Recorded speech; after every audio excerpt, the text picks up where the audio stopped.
অহনা যে মা হতে চলেছে এটা জানতে পেরেই অর্জুন তখন ডিভোর্স পেপার ছিঁড়ে ফেলে এবং অহনাকে ডিভোর্স দিতে অস্বীকার করে। হ্যাঁ বন্ধুরা, ঠিক এমনটাই দেখতে চলেছি। এপিসোডের শুরুতে দেখা যায় যখন অহনা ও সতুমামা খাওয়ার টেবিলে বসে আছে, তখন সতুমামা লক্ষ্য করে যে অহনা খাবার নিয়ে সে খাবার খাচ্ছে না। তখন সতুমামা অহনাকে জিজ্ঞাসা করে যে অহনা, তুমি খাবার কেন খাচ্ছ না? তখন অহনা একটু কথা ঘোরানোর চেষ্টা করতে থাকে। তখন সতুমামা বলে, তুমি কি আমাকে বোকা পেয়েছো যে এভাবে মিথ্যা কথা বলছো? আর অহনা, তুমি তো বলেছিলে যে তোমার বাবা নেই, তোমার বাবার জায়গাটা আমাকে দিয়েছিলে, তাহলে তুমি কেন আমার কাছ থেকে এখন এই কথাটা লুকাচ্ছ? তখন অহনা বলতে থাকে, হ্যাঁ সতুমামা, আমি ইচ্ছে করে খেতে পারছি না, কারণ এভাবে যে অর্জুন মুখের সামনে এসে ডিভোর্স পিটিশন পেপারে সাইন করে নিয়ে যাবে সেটা আমি কল্পনাও করতে পারিনি, তাই সেটা ভেবেই দুঃখ পাচ্ছি।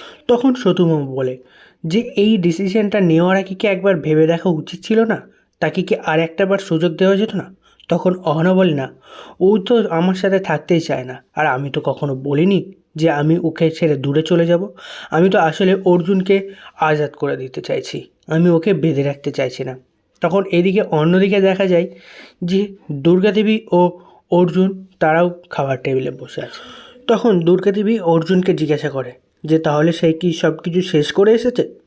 তখন এই কথা শুনে অর্জুন একটু অবাকই হয়ে যায়। অর্জুন অবাক হয়ে জিজ্ঞাসা করে, কী শেষ করেছি? তখন দুর্গাদেবী বলে, কেন, তোর কি কিছু মনে নেই? তুই নিজেই শেষ করে এসেছিস আর এখন সেটা ভুলে গেছিস? তখন অর্জুন বলে, হ্যাঁ মা, আমি সব কিছু শেষ করে এসেছি, আমি ওসব আর চাই না। তখন দুর্গাদেবী বলে, ও ঠিক আছে, তোর কি ওটা করতে গিয়ে একবারও খারাপ লাগেনি? তখন অর্জুন জিজ্ঞাসা করে, না, এখানে খারাপ লাগার কিছু নেই তো, এটা কি তোমার খারাপ লেগেছে নাকি?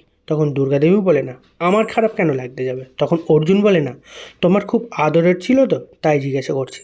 তখন দুর্গাদেবী কথা ঘোরাতে থাকে। ঠিক সেই মুহূর্তে দেখা যায় যে সেখানে অর্জুনের বড় বৌদি ও মেজ বৌদি সেখানে চলে আসে। এদিকে অর্জুন তার মাকে বলছে যে সে অহনার সাইন ডিভোর্স পিটিশন পেপারে করে নিয়ে এসেছে। আর এটা শুনে তো অবাক হয়ে যায় তা অর্জুনের বৌদি দুজন। তখন অর্জুনের বৌদি একে অপরের দিকে তাকাতে থাকে। এদিকে তখন দুর্গাদেবী অর্জুনকে বলতে থাকে, হ্যাঁ ঠিকই করেছিস, সব কিছু যখন মিটে যাচ্ছে তাহলে তোকে তো একটা নতুন করে বিয়ে দিতে হবে, তাই না? তখন অর্জুনও বলে, হ্যাঁ আমিও সেটাই চাই, আমিও নিজের সংসারটা নতুন করে বানাতে চাই। তখন এই কথা শুনে তো অর্জুনের বড় বৌদি বলে ওঠে যে এখনও ডিভোর্সটা তো কমপ্লিট হলো না, এর মধ্যেই আবার নতুন সংসারের প্ল্যানিং শুরু হয়ে গেছে।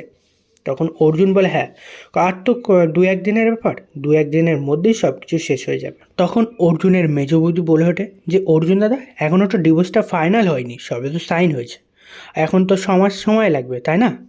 তখন অর্জুন বলে, না, আমি অহনাকে যে পেপারে সাইন করেছি সেটা 6 মাস আগেরই ডেট দেওয়া ছিল, আর আমি উকিলের সাথে কথাও বলে নিয়েছি, তারা জানিয়েছে যে দু একদিনের বেশি সময় লাগবে না। তখন এই কথা শুনে অর্জুনের বড় বৌদি অবাক হয়ে যায় এবং অর্জুনের বড় বৌদি অর্জুনকে বলে ওঠে যে ছোটু, তুমি এইটা করবে আমি তো আশাই করিনি, তুমি তাহলে নতুন বিয়ে করতে চলেছো, তাই তো? তখনই দেখা যায় যে দুর্গাদেবী বলে ওঠে যে তোরা কিন্তু বেশিই কথা বলছিস। তখনই অর্জুনের বড় বৌদি বলে ওঠে, হ্যাঁ মা, এখন তো ওটা বলারই দরকার, বলারই সময়, এতদিন সেটা বলতে পারিনি।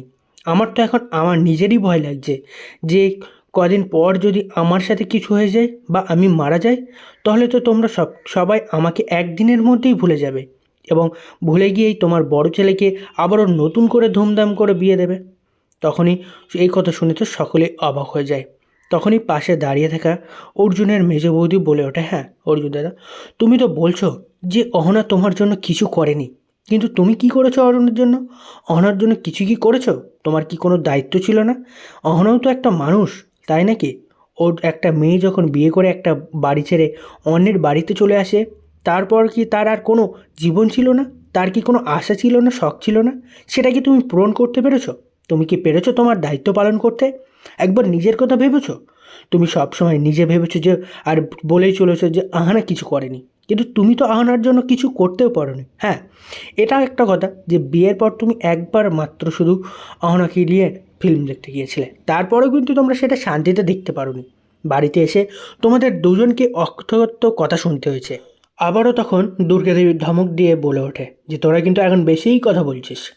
তখনই অর্জুনের মেজ বৌদি বলে ওঠে, হ্যাঁ মা, আমরা একটু বেশিই কথা বলছি, কারণ তুমি তো ঠিক করেছে যে অর্জুনের আবার একটা বিয়ে দেবে, তাই না? আর বিয়ের পরে যখন নতুন বউ আসবে তখন আমাদেরকেই বলবে যে এই বাড়ির নিয়মকানুনগুলো বুঝিয়ে দিতে, তাই তো সেগুলো আমরা বুঝে নিচ্ছি যাতে তাকে বোঝাতে কোনো অসুবিধা না হয়। তাহলে সব কিছু তাকে আগেই বুঝিয়ে দিতে পারবো, তো সে কেমনভাবে চলবে সেগুলো বলতে পারবো। তার জন্যই তো এই কথা বলতে বাধ্য হচ্ছিস। ঠিক সেই মুহূর্তে দেখা যায় যে অর্জুনের ফোনটা বেজে ওঠে। অর্জুন ফোনটা রিসিভ করতেই দেখা যায় যে সতু মামা অর্জুনকে ফোন করেছে।